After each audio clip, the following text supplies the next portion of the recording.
Hi everyone, Nubkeks here, and are Balance Druids clucked? Are they clucked after the nerfs that they have received? And we're going to check them out here in game on the 9.1 PTR. I thought this was hilarious. One of the Balance Druids on my team sent this on Discord, which made me really crack. I was cracking up. But what Balance Druid Discord mod said, Boomkin did get a pretty moderate nerf, but shooting for 9.1 is just beginning. We most likely have 2 full months until it goes live. Compile useful and constructive feedback, focusing on playstyle first and numbers second, and do not freak out. Thanks, everyone. What actually happened? The fucking Discord went into a meltdown. Everyone went fucking crazy. Yeah, I think it just, sums up life perfectly, doesn't it? It really does. But yeah, these are the changes. Funny enough, it's a relatively short list of changes, but these changes actually have a very, very, very big impact. So let's take a look at them and break them down, and I'll sort of explain them as well for people that maybe aren't even currently playing Balance Druid.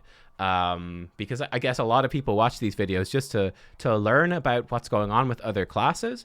Not necessarily, they don't necessarily play that class themselves. So New Moon now is 20-second recharge, down from 25 seconds. So this is we've got the first 2 changes. Focus on this level 50 talent tree, talent row. New Moon. It has 3 charges. It goes, and basically these charges cycle through abilities. It goes New Moon, then Half Moon, then Full Moon, with each one being more powerful, right? So New Moon casts very quickly, gives you 10 AP. Half Moon casts a bit more slowly, gives you 20 AP, hits harder. And then Full Moon, the big daddy, comes down, 40 AP, big old cast time. Massive, massive chunk of damage. It's a really cool ability. This is your Legion artifact ability, and that's obviously a really nice buff to it. You're going to be able to cycle through those more easily. Obviously, with the 20-second recharge, you could potentially have, the 3 charges pooled up every minute. That would sync up better with CA, which could be really nice. So there are some options there. I believe, unfortunately, that from what I understand, the initial sims are saying that it's still too weak and that it's still not worth running. But again, my opinion is hopefully they could buff it a little bit more, and this could become a viable option. And I'll tell you what the niche I think it could fill. The other change, first of all, is that Solstice now causes shooting stars to fall 200% more often. It was 300%. So this is Solstice. It's a purely passive talent. This has been nerfed, where during the first second of Eclipse, shooting stars triggers more often. Shooting stars is your passive, where when you put your Moonfire and Sunfire dots, there's just a chance it will call down a star, does astral damage, generates astral power. Right now on 9.0, this makes sense for it to be nerfed, because I believe Solstice is taken in literally every single situation, single target AoE everywhere. So it is clearly just a bit too strong. And of course, it synergizes incredibly well with your Legendary, the Balance of All Things, which has been nerfed, and we'll obviously get to that. But Balance of All Things, in effect, gives you a massive chunk of crit when you trigger Eclipse. So triggering more shooting stars while you have a massive chunk of crit, it's just win-win, right? Those stack super well. So that's a bit too strong. And then we've got Fury Valoon. So Fury Valoon is pretty awesome looking spell. You call down this big freaking orbital laser, which it does a big chunk of astral damage over 8 seconds. It generates AP over those 8 seconds. It does do reduced damage to secondary targets. So it does more damage to the primary and reduced to things around it. My opinion then, to give my feedback here, my opinion is that there's a pretty clear delineation in terms of design, I think, and for what these talents should do. New Moon should be the single target talent, right? This should be the best single target. Fury Valoon with more damage to the primary target and then reduced on secondary. This should be the cleave, right? 2 to 4 or so targets. Fury Valoon should pull ahead. And still be reasonably close on single target, not terrible, and still be pretty good on AoE. But yeah. And then Solstice, this should be your mass AoE talent, right? Because you can put your dots on as many things as you want. They can be all spread out. Just gives you the most AoE damage. So that is my thought. That is what their balancing goal should be. Like I said, I believe that at the moment, it's looking like Fury Valoon, I believe, is what you'll be running in most circumstances now. but I think that it's only slightly ahead of Solstice. As far as I'm aware, of course, all that is subject to change, but I think there's a pretty clear design goal there, at least in my opinion. The next big change, and this is a very, very, very controversial one, is this redesign to Stellar Drift. The new design, I'll show it to you in-game here. Stellar Drift. Starfall does 25% additional damage, allows you to cast while moving while it is active, but it now has a 15-second cooldown. So let's actually trigger our orbital laser, which is probably bad to do before we go into Eclipse, but that's fine. We just want to generate some AP here. And we'll fire off the Starfall. Here it is. I'll click the button so you can see it going on CD. And there we go. We can cast while we're moving. We're not even in Moonkin form because we're baller. But yeah, Starfall goes on CD. So the big issue with this, I think you can obviously work out pretty quickly if we simplify it. And let's say that hypothetically Starfall it would put it on a 16-second cooldown. Starfall lasts for 8 seconds. So you would have 50% uptime. Problem is, this only increases Starfall damage by 25%. So you essentially get 5/4, like 125% of a Starfall in a given 16-second window, whereas somebody that's not running the talent would get 2, so they get 200% of Starfall in the same window, i.e. they would do way more AoE damage. Uh-oh, that's not good. So we have a problem there. There's definitely a problem there. It would have to be 100% additional damage with a 16-second cooldown for the two to equal out. Now, obviously, in the real world, it gets more complicated than that, right? So that's against 3 target dummies. Obviously, it's going to be the way I just described it. Now, in the real world, if you imagine that, whatever, we pull a big pack of 10 mobs in Mythic Plus, well, some of those mobs are probably going to be a bit weaker. They might die first, right? So yeah, in the first 8-second portion of the 16-second fight, there might be 10 mobs alive. In the second 8 seconds, there might only be 5 mobs still left alive. So the second 8 seconds would be less value in AoE, right? That's pretty common, or ads would only be alive for a short amount of time. So if you think about like Sire Denathrius Mythic, for example, you blow up a bunch of ads in mass AoE in P1, all those sins that you spawn out, you blow them up really, really quickly. So having extra damage and a shorter Starfall is just fine. You don't need the longer Starfall. Everything's dead, and you just did more burst damage. So it does have some value there, but to be fair, I don't think that 25% additional damage is enough extra burst to make it worthwhile. Also, bearing in mind, of course, that does synergize with Balance of All Things, right? Enter a new Eclipse, which you do every 15 seconds or so. Pop your Starfall at the start of your Eclipse, and that Starfall is getting a whole bunch of extra crit. So there is synergy there. But again, the question is it enough? And it does seem in terms of numbers that it's not. Is this a bad talent, though? Is this a bad talent design? If we imagine that the numbers weren't terrible, imagine that it actually was competitive, is it a bad talent design? And I actually don't really think so. I don't really think so. To put it in context, you've got Stellar Flare, which is an extra dot. So this is more of a single target thing. It can be okay on a couple of targets, but more single target. Twin Moons, that's your Moonfire, one of your dots, also hit a second target nearby and do a little bit more damage. So again, that's very useful. It saves you a lot of global cooldowns in terms of multi-dotting. So this should be good, again, in that sort of cleave scenario, right? So single target, cleave, and then this should be AoE. Stellar Drift should pull ahead in AoE with those big multi-targets, really nuke them down in AoE, have a Starfall focus talent. I think that design concept is fine. It's just getting to the point where it actually works. I don't mind Starfall having a cooldown. Like, I think the trade-off there is actually interesting. I actually think that this can work. I think it can work. For the reasons I listed, you know, having a burstier AoE ability, but with a cooldown, that's totally fine. That makes sense as an option. That is okay. A question I would raise is how important is the cast while moving thing? Because that is extremely powerful. It's why in my opinion, the talent does need to change from 9.0. Stellar Drift is just too good, right? In AoE, being able to cast while moving literally 100% of the time, 100% uptime on Starfall, always casting while moving, it's just too strong. It's kind of a relic of the old Starfall design from Legion BFA, where it was a big circle on the ground. So casting while moving in the big circle on the ground, that makes sense, but it has limitations. With the new Starfall, where it's a buff on yourself, it is too strong. To be fair, it is too strong. But the issue is that it's certainly taking away from the damage potential of this talent. A lot of the power of the talent is in that utility effect of casting while moving.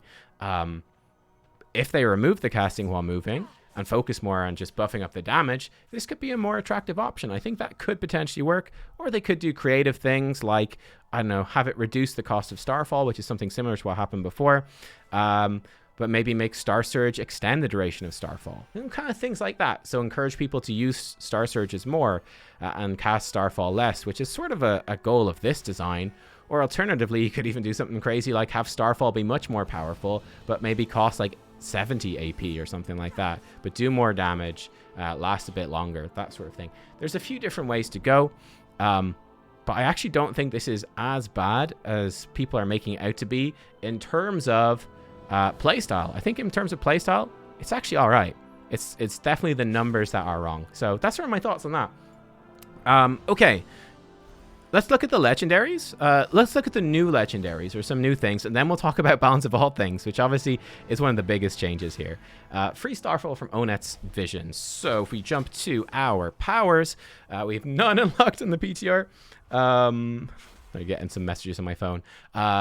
Onet's Clear Vision. Star Surge has a 20% chance to make Starfall free, and Starfall has a 40% to make Star Surge free. So when you proc this with Star Surge, that free Starfall will ignore. Unfortunately, I don't have the Legendary to show you in gameplay, but it will just let you cast the Starfall for free, even if Starfall is on CD. So there's some, there's really good synergies right there.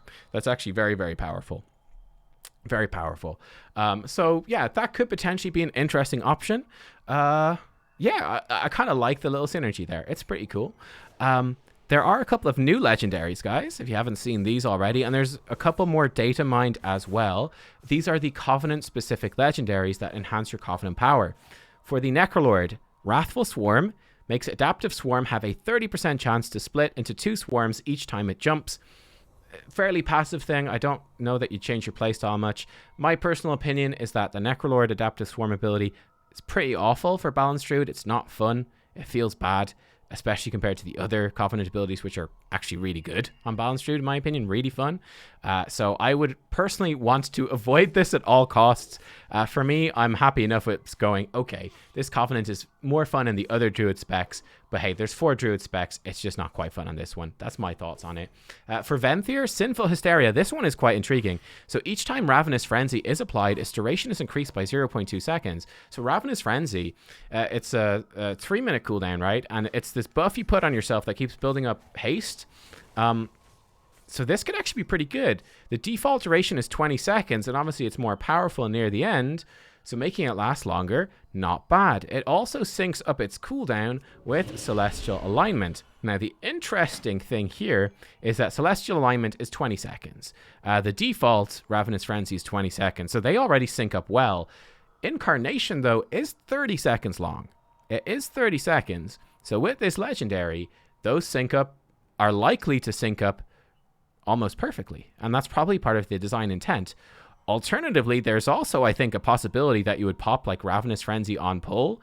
You do like a kind of a normal rotation for 10 seconds, and then 10 seconds in, then you pop CA, and you've got CA for 10 seconds onwards of Ravenous Frenzy, and hopefully that Ravenous Frenzy lasts the whole way through.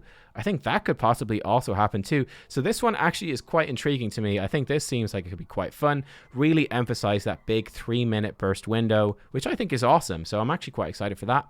The Night Fae one, and I know that nearly every single Balance Druid right now is Night Fae. The Night Fae one is also intriguing. It is going to reduce the cooldown of Convoke the Spirits by 1 minute. So 1 minute cooldown, but it will only channel for 2 seconds instead of 4, and will only cast 8 spells. I don't have enough fingers handy. It only cast 8 spells instead of 16. So half the amount of spells, but half the time cast and half the cooldown. On top of that, it should also make it cast a significant spell more often. In other words, it will trigger like full moons and star surges, maybe Starfall more often, more consistently. So I think this is actually, again, quite a cool Legendary. I quite like it. It might not be a massive DPS increase overall, but it really gives you a very, very powerful 1 minute burst design, right? That every 1 minute you can do massive single target burst, which is what Convoke the Spirits does. It also gets around the fact that Convoke is a 2-minute cooldown, but CA is a 3-minute. They don't naturally sync up very well. You know, you have to sort of delay Convoke sometimes. If Convoke's a 1-minute cooldown, you just pop it out every 1 minute and it syncs up perfectly with CA. No problems at all. So that is also, again, an interesting thing for the Legendary to do. So I think it could potentially be very strong. You know, if you run into fights in the next raid tier, where you do have big single target burst needed on every 1 minute. So like Sludge Fist would be a good example of that from this tier. It could possibly be good. Again, we'd have to see the sims, but it could possibly be quite good. So it's one to look at. I think the Kyrian one just increases the effectiveness by 50%. So it's quite boring, quite passive, but it does sort of emphasize the coordination and teamwork aspect of the Kyrian one, where you basically link with another DPS and you both enhance each other's damage. By making that enhancement more powerful, it just makes it more meaningful that you choose the right moment. You communicate with each other and be like, yeah, we pop our DPS cooldowns together. Yeah, okay, cool, let's go. So I think that's also quite cool. Though it's simple, but quite cool. Balance of all things. Let's talk about that. The final thing to talk about. Balance of all things. This has been nerfed a lot. I actually did up a little chart of napkin mats. Hopefully I didn't get it wrong. But here you can see, this is my little napkin mats chart. Can I zoom in a bit? Here we go. So this is the old Convoke. Started at 40% bonus crit, and it decayed by 8% every second. So it lasted 5 seconds, and it decayed very, very quickly. This new Convoke only starts at 24% crit, but it only decays by 3 per second. So it's going to last an extra 3 seconds. It goes all the way to 8. And it's certainly kind of equal 4 seconds in, but it's much worse overall. In terms of total overall bonus crit, it is a bit lower. This has a lot of gameplay effects. I think certainly one positive effect is if I pop CA right now, you can see I get 2 stacks of Balance of All Things. So with the 40% crit Balance of All Things, if I have 20% more crit, which I'm close to 20% crit on an item level 213 character here, by getting 80% bonus, it essentially makes all that critical strike that you have above 20% almost a complete trap, which I think is kind of bad. And while we got away with it to a certain extent, though I think crit is extremely terrible for Balance Druids overall, we kind of got away with it a bit in patch 9.0. As we get more and more gear over these patches, I think that would become a bigger and bigger problem. This is a little less exciting, but it's still powerful enough. Like, still getting 50% crit effectively in the first second of your CA is still pretty big deal. That's still pretty cool. So I think it still retains the coolness factor, but it's going to be easier to balance. Obviously, the insane synergies, why this was so insanely good, I mean, it's quite clear. You can just cycle through your eclipses all the time. That synergized insanely well with Solstice. Those shooting stars would do loads of damage in AoE. Your Starfalls would just be doing loads of damage in AoE just from you cycling through eclipses. The big synergy, of course, is Convoke the Spirits, right? It's that 4-second channel. You get those 4 seconds channel into that you know, those first 5 seconds of major crit. You get this double stacked in CA, and their single target burst was just completely unrivaled. This new version of Boat is still very good. It's just not as good. And honestly, although it sucks to be a nerf, I think that it does make sense. And this does open up more options for sure. I think on this talent row, it weakens Solstice for sure, no question. I think it certainly weakens Night Fae. It makes Night Fae not as good. So it does open up the other Covenants more. And I think that does need to happen. Seeing as, again, Balance Druids are something like 80-90% Night Fae. It's a bit crazy, so there you go. I think, as far as I know, the current look, if this went live today, which it's not doing, they're still going to make more changes. But if it did, I think that Night Fae is still extremely strong single target. The big concern, of course, is that single target's quite good right now. It's very good right now in Mythic Plus Dungeons, even because of Prideful, right? Prideful mob is a single target mob. You get Prideful into a boss, it gives you a massive damage buff, and then you blow up the boss with a big CA Convoke with Prideful buff. Single target's really good right now. We don't know what the Mythic Plus affix, the seasonal affix, will be next year. There's a very good chance it won't be a single target focused affix, that they might mix it up. In which case, Convoke the Spirits is already losing some value because it's not good in AoE. It fires off single target spells. It's just going to try to moonfire everything. It's nowhere near as good in AoE. So that's a concern if you are going to be Night Fae. I don't think that Night Fae is going to be as dominant at all. Kyrian is looking, and Venthyr are both better for AoE with these nerfs for sure. So there's a lot more choice, I think, that's going to be on the table for Druids. Whether you like that or not is a big question, right? I will admit that that's a big question. It can be kind of nice to be like, this is the best Covenant. I have the best Covenant. I am good. When you have to choose and there's ups and downs to each one, which is their design intent, it can feel bad. You know, grass is always greener on the other side. But yeah, I think Night Fae will obviously still excel in single target, especially single target raid fights. So it will depend on, when we go into the Sanctum of Domination, what these last, like, say, 2 or 3 fights end up being. Are there many adds? Are there not? Is it more single target? It's more AoE? That will determine more that ideal Covenant choice. But yeah, interesting. Druids, let me know what you think. Like I said, I do not think these are the worst changes. I think Balance of All Things should have been nerfed, and I think this is a good direction to go in. I think this actually makes sense, and I do actually kind of like the other stuff. Like I like your other powers. I do like their other powers. They're not too bad. You know, like I think that Arcanic Pulsar is actually quite fun. Just get these, you know, trigger these free celestial alignments. I think that is quite fun as well. Onet's Clear Vision is reasonably fun too, spicing up your rotation a bit. So they have okay other options for sure. Stellar Drift, again, in my opinion, needed to be nerfed. I think this is undertuned, but I actually don't have major issues with the design personally. I think that a talent adding, making Starfall more powerful but giving it a cooldown is actually a good talent design. I think that's good. It's just undertuned. Solstice being nerfed, again, I think makes sense. And New Moon being buffed, I think makes sense. From what I understand, though, we do need to see more tuning here. We need to see more buffs to New Moon. And yeah, I would like to see with these talent rows, I'd like to see single target, this be best. Cleave, this be best. And then in bigger AoE, this be best. And I would like to play that variety. I go into a single target boss fight and have these 2 extra buttons to play around. That'd be cool. I go into like one with a couple of adds, some AoE, or just sort of general stuff. I'd have these. Pretty cool. Or then mass AoE, like big Mythic Plus pulls, big Torghast pulls, be going like full AoE. I would personally think that's fun. That's my thoughts. But yeah, guys, thanks for watching. I hope you enjoyed, and I'll see you next time. Bye-bye.